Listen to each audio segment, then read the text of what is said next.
लड़की ने अपने पिता द्वारा खरीदा गया सस्ता कोट उतार दिया, 3 साल पुराने पैबंद लगे जूते भी निकाल दिए और सिर्फ अपनी माँ का दिया टेडी बियर लेकर घर से निकल गई। उसने पीछे मुड़कर भी नहीं देखा। तभी उसके पिता को थोड़ी बेचैनी हुई, लेकिन उन्हें यह नहीं पता था कि यह सब उसी की वजह से हुआ है। माँ की मौत के बाद उसने सारी गलती बेटी पर डाल दी। उसे लगता था कि अगर लड़की ने केक की जिद नहीं की होती तो उसकी पत्नी का एक्सीडेंट नहीं होता। उसने लड़की को बेसमेंट में बंद कर दिया, उसे दीवार की तरफ मुंह करके खड़ा रहने की सजा दी ताकि वह अपने पाप का प्रायश्चित करे। वह एक ऐसी औरत को घर ले आया जो उसकी पत्नी जैसी दिखती थी और उसे अपनी असली बेटी की तरह रखने लगा। वह औरत अच्छे कपड़े और खाना खाती, जबकि लड़की को सिर्फ बचा हुआ खाना मिलता था। अगर उस औरत को हल्की सी तबीयत खराब होती तो पिता परेशान हो जाता, लेकिन जब लड़की कई दिनों तक तेज बुखार में जलती रही, किसी ने ध्यान नहीं दिया। सालों तक पिता ने उस औरत का जन्मदिन मनाया, लेकिन कभी अपनी असली बेटी का नहीं। यहाँ तक कि उसने सबके सामने उसे अपनी असली बेटी घोषित कर दिया और अपनी बेटी को पापी मानकर सबने उसे नौकरानी जैसा व्यवहार दिया। एक बार दावत में उससे गाड़ियां धुलवाई गईं और उसका पिता बस खड़ा होकर देखता रहा। लड़की ने कभी विरोध नहीं किया, क्योंकि उसे डर था कि उसकी पढ़ाई छिन जाएगी। उसने अपनी माँ से वादा किया था कि वह अच्छे कॉलेज में जाएगी, लेकिन एक दिन उस औरत ने उस पर आरोप लगाया कि उसने उसका कपड़ा चुरा लिया। असल में वह कपड़ा उसकी माँ का था, जिसे उस औरत ने जानबूझकर पहनकर उसे चिढ़ाया था। जब लड़की ने अपना हक वापस लेने की कोशिश की तो उसी को दोषी ठहरा दिया गया। उसने बहुत समझाने की कोशिश की, लेकिन पिता ने एक शब्द भी नहीं माना और उसे जबरदस्ती माफी मांगने को कहा। जब लड़की ने मना किया तो पिता ने उसे थप्पड़ मार दिया। उस पल लड़की का दिल पूरी तरह टूट गया। उस औरत ने आग में घी डालने का काम जारी रखा और आखिरकार लड़की का गुस्सा फूट पड़ा। उसने पहली बार जवाब दिया। पिता गुस्से में आ गया और उससे रिश्ता तोड़ दिया।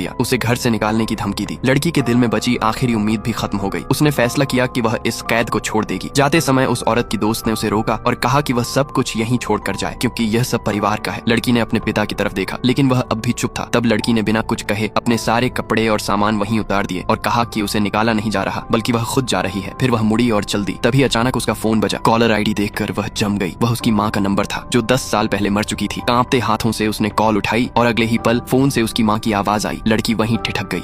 पार्ट 2 के लिए चैनल को सब्सक्राइब करके कमेंट में पार्ट 2 लिख दो।